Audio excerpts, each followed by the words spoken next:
right, great. So, Harry, thank you very much for inviting me, and thank you all for coming. And, you know, when I was asked to speak about fake intelligence, I wasn't sure exactly what that meant. It could mean so many things, you know, AI that's fake, identifying fakes using AI. So I basically took what I had and tried to make something of it. And what I'll talk about are, in my 15 minutes, 3 small projects we looked at. And we've looked at all kinds of malicious acts. And any kind of malicious act at some level involves deception. And as soon as you use the word deception, you know, faking it and deception more or less are synonymous. I should emphasize that for those of you who are professors, and for those of you who have been students, which is probably almost everyone in the room, you know that professors do a little bit of the work and students do most of it. So I should give credit to my students, postdocs, and several colleagues. So I'm going to talk about a couple of things. So, you know, we're used to thinking of fakes as bad things, all right? So today I'm going to give you a few examples where fakes are actually good, okay? And having fakes is not necessarily bad. But, you know, most fakes probably are bad. So when you go to a shop somewhere and see a fake Chanel bag or a fake perfume, you know, I think we'd all agree that's bad. So I'm going to basically talk about 2-3 things today. But I'm going to start with something that the US Navy came to me with a few years back. And they said, you know, V.S., we have this huge problem. Certain people are stealing all our intellectual property in America, okay? And they're doing this by hacking our systems. So can you take a look at it? And, you know, in America, by the way, you know, a lot of research is funded by the U.S. Defense Department. So I took this problem and started thinking about it. And, you know, we came up with a pretty simple set of solutions. I'll talk about only one. But we said, okay, you know, the first thing I noticed was that, does anybody have any idea from the time, how many of you know what a zero-day attack is? So a zero-day attack, a cyber attack on a network or an enterprise, is an attack that uses at least one new vulnerability. Okay? So I went to Symantec, the cybersecurity company, and got some data from them. And I also talked to their people. And they studied this problem quite a bit. And they said, you know, on average, okay, does anybody want to guess, on average, how many days is it from the time an attack of this nature happens, which uses a new vulnerability, to the time it's installed? Any guesses? Take a guess. Okay, nobody wants to guess. So, Symantec, you know, it's a tough question to answer, and I did not know the answer either, till the data was put in front of me. 312 days, according to Symantec's data. Now, I've seen other studies which put that number, you know, say McAfee might have other data, which puts it at maybe 270 days. Whatever the number is, it's a big number, okay? Many, many months. And so, during this time, if your network, so let's say you work for a, you know, major Finnish company, or, you know, a major US company, your network has been penetrated, the attacker has many, many months to steal data, you know, a little bit at a time, without being noticed. So, what we did was to say, well, you know, we can't really prevent this, because we don't even know we've been compromised. We don't know who's compromised us. So what we're going to do is to automatically take a document, any document I want to protect in my network, and I'm going to generate many, many fake versions of it. Okay? We focus only on technical documents, not business plans and things so far, but you would imagine the same principle is applicable. So as an example, if I have a design for a new medication for, let's say, diabetes or cancer, I'm going to generate automatically, let's say, 99 fake copies of it. All of us who have written code, written scientific papers, know that even with the greatest effort, it's hard to get it right. Okay? So if you go around making changes to these documents in a relatively ad hoc manner, it's likely that it won't work anymore. You can't guarantee that, but it likely won't. But we want these documents that we generate as fakes to be believable. Okay, so somebody who looks at it should not be able to immediately say like that this is a fake document. So we came up with some methods to do it. And there are three broad elements to this. And I'll only talk about one of them today. The first element is that my fakes should be believable and I should have many of them. Okay? Number one. Second, and that's the middle part of this picture. The second is that a legitimate user of the system should be able to distinguish the real from the fake. So if you're working on the documents yourself for the pharmaceutical company, then you should be able to say, this is a real document and not be cheated. You don't want to cheat, companies shouldn't cheat their own people and deceive their own people because that's bad. So for that, we developed some cryptographic mechanisms to make that feasible. And then the third part is, you can fool around with the metadata. Okay? We all know that we all write documents and save them with, Fake Intelligene Summit slides, version 1, version 2. Some people put dates and hours and minutes, all kinds of ways. You can fool around with that as well. Let me say a little bit about how we did this, and then move on to some other stuff. So, we followed a fairly standard NLP pipeline. Okay, the idea was simple. I want to take a document and I want to replace concepts in the document with related concepts, but not necessarily the same ones. So in a very crude sense, suppose I have an aircraft part made with steel with a certain tensile strength. I might replace it with an aluminum alloy with a slightly different tensile strength. Is it going to work? Probably not. Okay, somebody steals it, probably won't work. So we have a standard NLP pipeline, and then we define something called a multi-layered graph on the concepts. So I'll talk more about this, but I will identify from a document automatically a set of concepts, and then I'm going to build two graphs that are linked to each other on the same set of concepts. The first graph is going to basically do shallow NLP and look at relationships between the terms that occur in the document, the concepts that occur in the document, simply based on proximity. The second is going to look at it from a semantic point of view. After that, we're going to use an ontology. We're going to then compute centralities of the concepts. And the idea is that some concepts are more important to the document than others. If you take the most central concept in a document and replace it with something, it will likely be noticed. We were not sure exactly what the sentence means, so we had to do a lot of experimental evaluation to figure that out. So we don't want to take the most central concept and replace it with fake concepts because somebody might figure it out immediately and identify fakes very easily. But if you take the least important things, then that's perhaps not good as well because it does not substantially alter the design. It's like saying, that I'm going to either talk to the CEO of a company at the very top level, and if he changes his name to that of a fake CEO, it will be easily noticed, or I'm going to talk to the guy who's, the janitor in the company at the bottom of the food chain, but if we give a fake name for him, nobody cares, perhaps, okay? So it's the same principle here.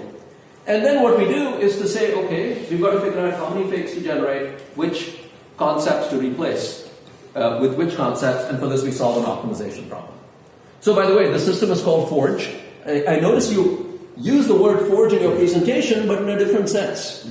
Okay, so when Harry was talking about Forge, he was talking about, the old guys who would build swords and shields. I mean, I'm here in Viking territory, more or less. Okay? So there were swords, shields, etc. And that's a different kind of forging. But this is forgery, okay? So this is an example. So the Forge graph basically looks at two kinds of networks on concepts. So the nodes are concepts, and the upper layer here is one layer, the lower layer here is another layer, and in both cases you have, let's say, 4 concepts, A, B, C, D, and up here you have maybe some extra concepts. In addition to A, B, C, and D, you have an extra concept E, and basically the concept D here and the concept D here are the same thing. They're both syntactic objects from the text, and they're therefore linked together. So you have two networks which are linked together, and we define some new notions of centrality on these. I promise not to harass you with this integer program, but what this is basically says, look, we're going to write down some system of constraints that say we're going to replace so many concepts in a document.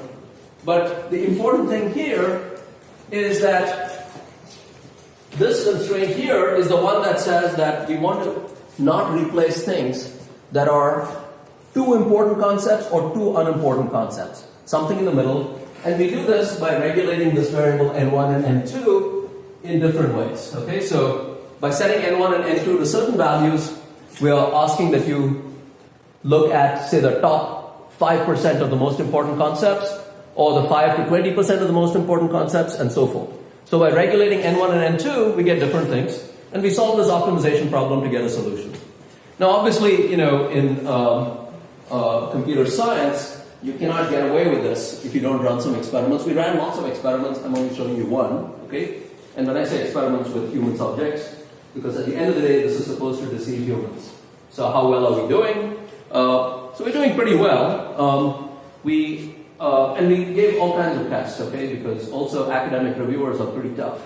And, you know, they had all kinds of questions. One of which, for example, was, you know, we asked, how do I know that your fakes are not really bad if you're generating 1,000 of them?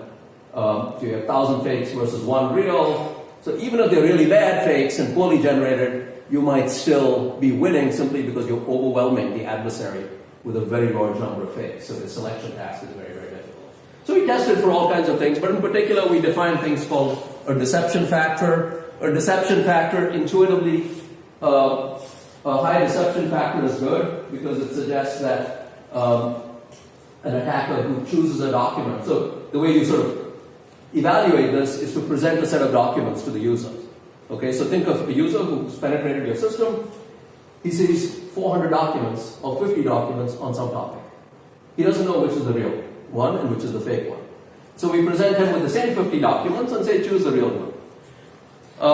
So we basically, that's what we did. And it was actually, in this case, I think, I don't remember what the number was. I think it was maybe 19 fakes and one real, 20 in all. And so what you see here is that in about 90+% of the cases, depending on exactly what the attacker was allowed to do, we were able to deceive him quite successfully. Okay, I won't go through all the details. Let's move from fake documents to a slightly different topic, fake reviews. So all of you use services like Amazon and Yelp and so forth. You all read reviews all the time. And so we said, you know, how do we identify people committing review fraud? So just as an example, we know from a study by some people in a business school somewhere, published in Management Science Journal, that an average increase in the star rating on Amazon, of Yelp, of 1 star yields, if I remember right, a 5 to 9% increase in revenues. Okay? So that means that if I'm a company selling some stuff, artificially and unethically at least, promoting my own products with fake reviews can lead to a significant increase in revenues. Okay, 5 to 9%, you might think, you know, I think most of you are in the business world. I think it's considered pretty good, okay, if you can get an extra 5 to 9%. So we said, okay, how can we try to identify fake reviews, not fake reviewers, not fake reviews, but people engaging in review fraud of this kind? And we did this by associating 3 unknowns. So when I look at the review system on Amazon or Yelp or whatever your favorite review platform is, there are 3 entities we need to worry about. One is the user who's writing the reviews. The bad users are the ones we want to find. Another is the products being reviewed. And the third is the review itself. And we're assuming that reviews come with a star rating. So we said, okay, we have 3 unknowns. For each user U, we have something called a fairness of the user U, F of U, which is unknown. Okay, I don't know what the value is. But I'm going to place the value between 0 and 1. So 0 means a very fair reviewer. 0 means a maximally unfair reviewer. 1 means a very fair reviewer. Likewise, each product here in the middle has a goodness. And for technical reasons, we make the product scores go from -1 to +1. So a -1 product is very bad, a +1 product is very good. And then each review has a reliability which is between 0 and 1. So this is what this graph looks like. Okay. So this is I'm just going to tell you the basic idea behind these equations. So we wrote down some equations linking these unknowns together. Okay? The fairness of a user is very simple. It's simply the average reliability of his reviews. But just note that I do not know these R values. This is the RUP is the reliability of the review that user U wrote for product P, but I don't know the value. So this is a constraint. So those of you who do optimization, recognize this as a constraint. I don't know F of U, I don't know R of UP. But I know the structure of the graph because I know who wrote which review. Okay? In the same way, I'm going to say the reliability of a review is the reliability of the review of product P written by user U is a function of the fairness of the user, and this quantity here says the closer the actual score, the star rating given by the user to product P gets to the true goodness of the product, the more reliable the review is. Okay? So that formula is supposed to capture that. Okay? If the score I give is near the true goodness of the product, then I should make the review more reliable. Okay? I won't go into the details, but that formula establishes that. So what this does, and likewise I can write a similar formula for the goodness of a product. So what this does here is to say, I'm going to take what's going on in the review network. I have who wrote which review for which product, and I know the star rating. So I've got the structure of that graph I showed you on the previous slide. I'm going to write down these constraints, and then we show that we can solve the system of constraints. Okay? So we show we can solve the system of constraints, but we don't know lots of things. Okay? There are some parameters you see. This gamma 1 and gamma 2 are parameters. We have no idea what they should be. So we did what a standard ML guy would do, which is, we said, okay, we don't know what these parameters should be. So I'm going to set these parameters in different ways. And for every setting of gamma 1 and gamma 2, I get some solution of the system of equations. I know how to solve the system of equations for any gamma 1, any gamma 2. Okay? So I solve them in many different ways and end up with each way of setting the gamma 1, gamma 2 and some other parameters I've not shown gives me a different solution, and each of those solutions generates some features for me in a machine learning model. And I can then use the standard machine learning pipeline to predict the reliable versus unreliable or fair versus unfair users. So we tested this on data from 5 platforms. Data from Amazon, data from ePinions. Flipkart, for those of you who don't know, is India's biggest e-commerce provider, or at least was. I don't know if it still is, but it's now owned by Walmart as of a few months back. And these are 2 Bitcoin exchanges, Bitcoin OTC and Bitcoin Alpha. And in the case of Bitcoin, the product, people are rating each other. So a user is both a reviewer and a product, depending on his role in a particular transaction. So you can see that we do pretty well compared to the competition. And as an example, we also ran this for Flipkart on a bunch of users they provided for us, and their anti-fraud team came back and told us we were right on 127 or 150 users we looked at. 127, of the 150 we reported were fake. And the last part of my talk, I'm going to talk about bots in elections. So obviously, you've all heard about the 16 US election. So we were the first to study bots in elections, going all the way back to the 2014 Indian election, which at the time was the biggest, I should change these slides, at the time was the largest democratic election in world history actually, but it's been overtaken by the current Indian election going on right now. But we looked at a data set from Twitter of 17 million users, about 25 million posts after getting rid of about most of 600 million posts and all that we gathered, and about 45 million followee edges. And we used a bunch of standard features that people before us had used, as well as some novel features that we invented. So prior to us, people had looked at syntax of tweets, like the number of hashtags, the number of mentions, the number of URLs, etc. We looked at semantic features related to tweets. We looked at statistical properties related to those things, like the histograms of the average score. We defined some new features, like on a topic T. So think of topic T. Because the Indian election was so huge, we only looked at 31 topics, okay? And these include the main political candidates and the main political parties at the national level. India is a huge country, and every little state has its own political parties, which are local. So you can't track all of them. At least we couldn't with the money we had, which, we're an academic institution, not super wealthy. Okay.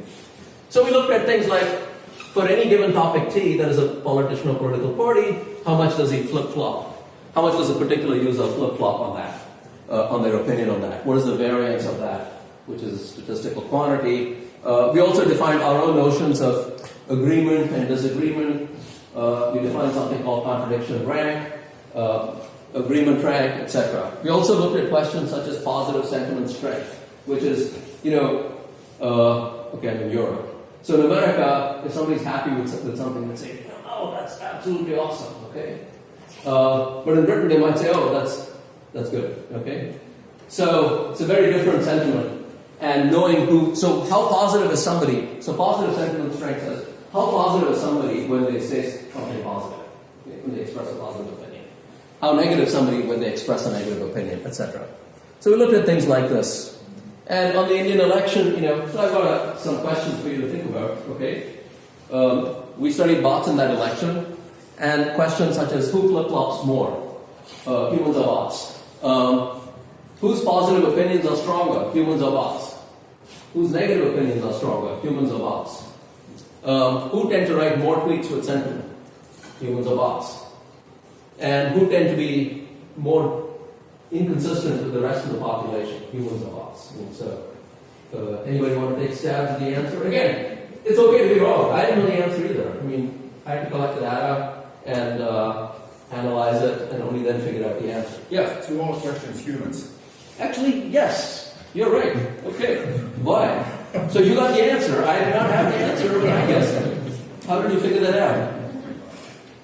Maybe bots follow data and try to be somewhere in the middle ground, just my non-ML guy assessment, and then humans are the ones that get triggered by something and then have the absolute flaming answer, or then when they agree with something, they try to retweet that to everyone they know. Maybe. Okay, so in fact the only way to remember the answer to this slide is that the answer to all the questions is this thing, namely humans, okay, which is exactly what you said. And, this is a little chart, a set of charts that shows you that, okay? So, in this picture, I always complain to my student that the bots should be in red and the humans in green, but, what can I say? So, what you see here is that the probability that a bot flip-flops a lot is very low, okay? That big green bar towards the left says that most bots have a very low flip-flop score. They tend to flip-flop very little in their opinion. Intuitively, that makes sense, because bots have a certain opinion to push about maybe a candidate or product, and they're going to stick with it. So that's what this chart is saying. But there are also other things you can look at, such as positive and negative sentiment strength. Again, what this says, surprisingly to us, is that when bots are positive, they tend to be mildly so. When bots are negative, they tend to be mildly so. Not always. As you can certainly see some green towards the right side of this distribution and towards the right side of this distribution. But they tend to be mildly positive mostly mildly negative when they're negative. And now, I would have liked to grab the bot designers and ask them why. I was unable to obviously achieve this goal. So my hypothesis is that they did this so that they would elude detection. Okay, so the bots were not noticeably strident and calling for,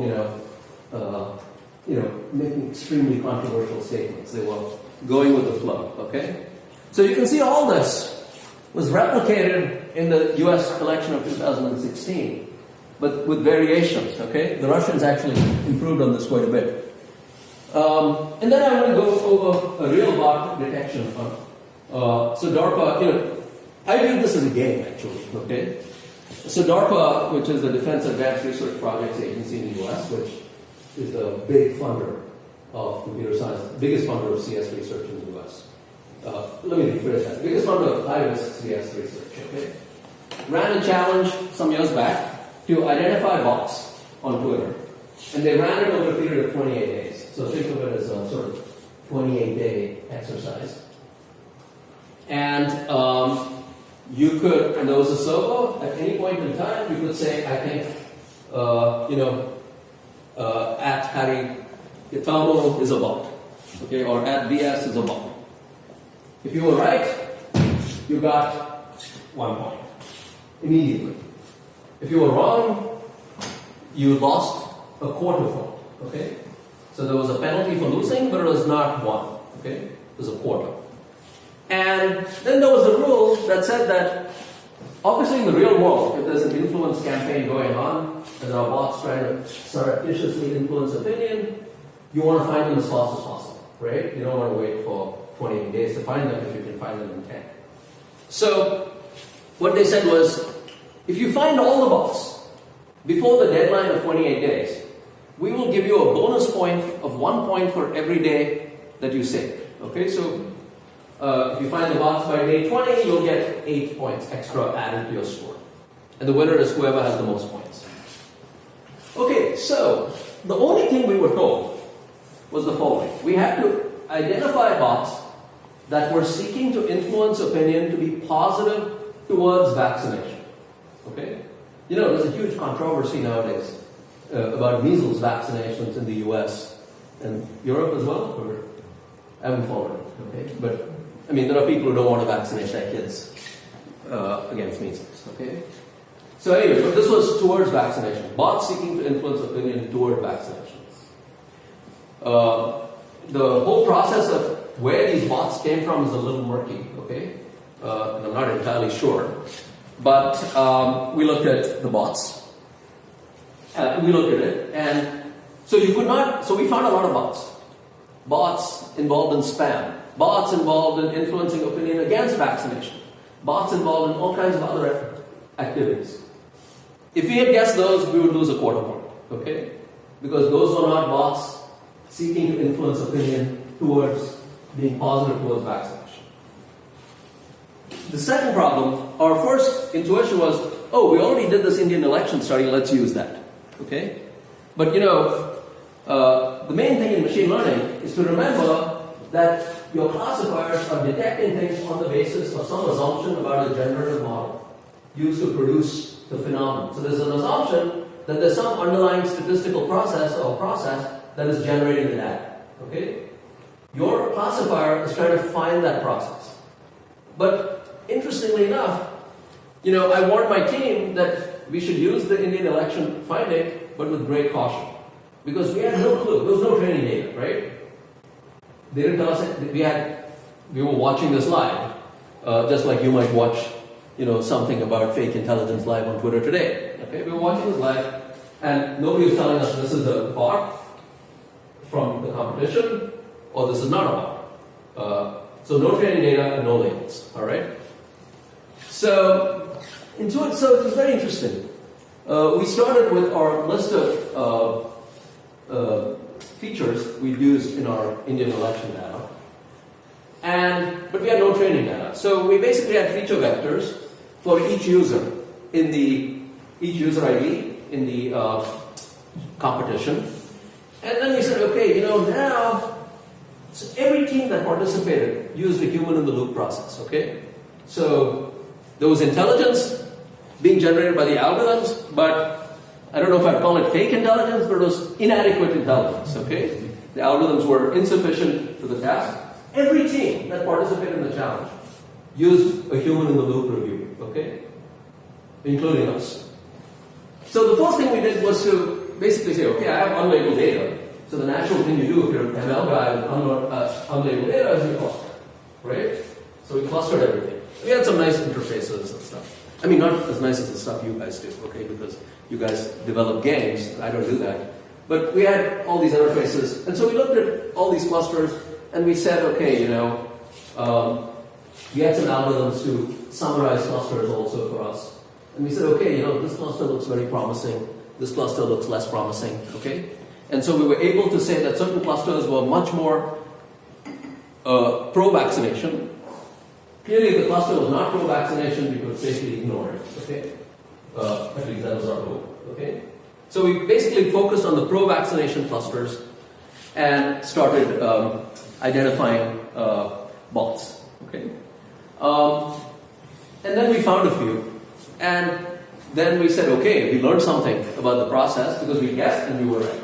Okay? So we guessed 4, 5, 6 bots from these clusters, we were right, and then we said, I chose, I had this cluster, and this cluster, and I guessed one from this cluster, one from this, and one from this, because I wasn't sure if I was right? Once we got the fact that this cluster, our guess about this cluster was right, we made more guesses about this cluster. More guesses about this cluster.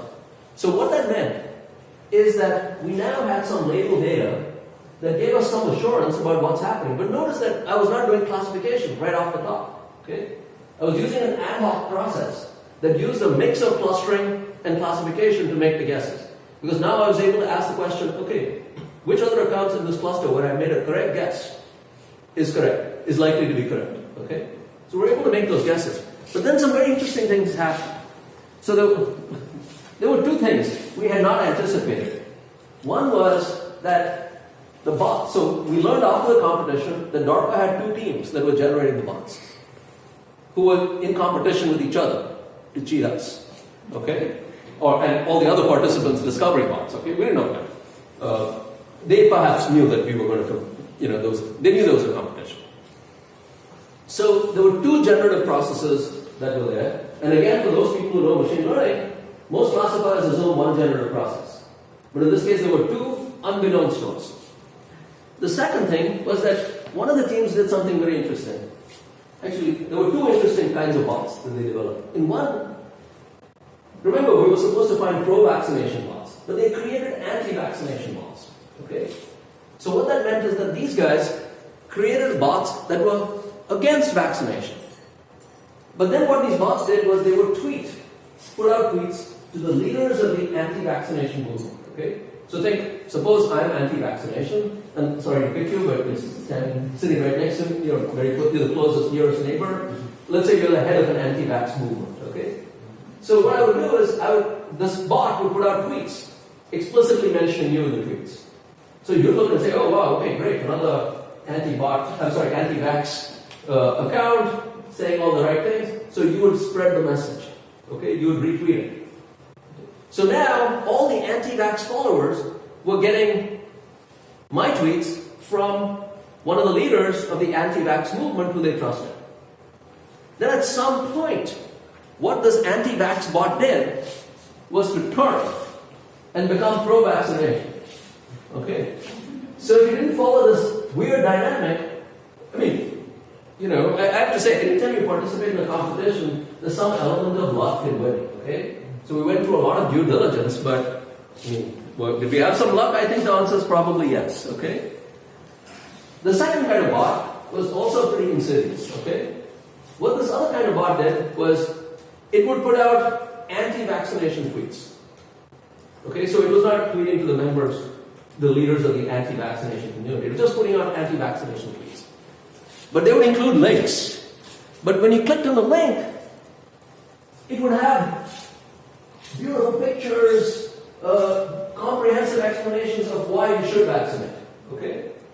So this was sort of a covert campaign where the anti-vax community gets sucked in and are fed pro-vaccination propaganda. Okay, or reality, as you wish. Okay, sorry, I vaccinate my kids. Okay, so you know where I stand. So in any case, we had a lot of fun doing this. We had a team, and anytime you have teams, there are strong personalities. So we guessed there were 39 bots involved. Okay, but we didn't know it.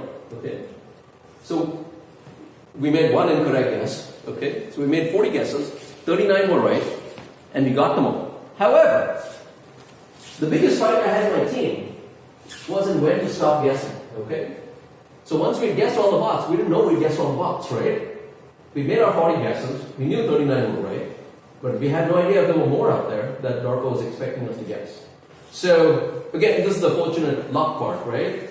So I was just about to get ready, I should confess, to telling, I had a huge fight in my team between one group who wanted to guess some more bots because they thought there were potential bots in this cluster, and this cluster, and this cluster. And another team, another subgroup, which said, no way, okay? And my instinct was no way, but all of you who work with groups know that and who are managers No, sometimes you have to give up a little bit to maintain peace and avoid bloodshed, okay? So we tried to avoid bloodshed, and I was just about getting ready to say, all right, let's take a guess, okay? When DARPA came back to us and said, you guys are done, okay? So DARPA, it turns out, was waiting for 2 teams to guess all the bots before telling either of those 2 teams they guessed all the bots, okay? And I don't know why. And we guessed all the bots in 16 days. Our nearest competitor was a large consortium of universities, which took 6 days more. And I was very pleased, not about my friends at the other universities, we all wrote a paper together, but to beat IBM, okay? Who had this big team of guys in very nice suits. So I was very pleased to beat them. I hope there's nobody from IBM here. But some interesting things to just note, I'll stop, I know I'm way over time, was that, this process of discovery was not what I had expected or had seen, but perhaps those of you in the industry have seen this more commonly.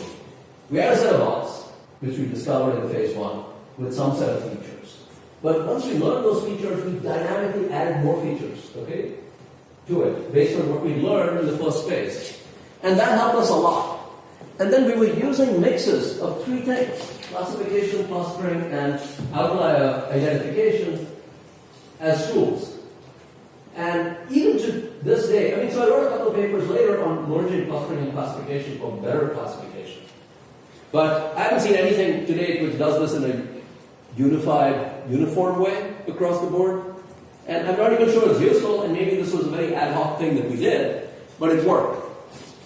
But again, it's only after we had guessed about 25 of the bots that we felt we had enough label data to run a standard classifier and get the rest, okay? And at that point we did. So anyway, I'll stop there. I may have some, no I don't. Great, thank you very much.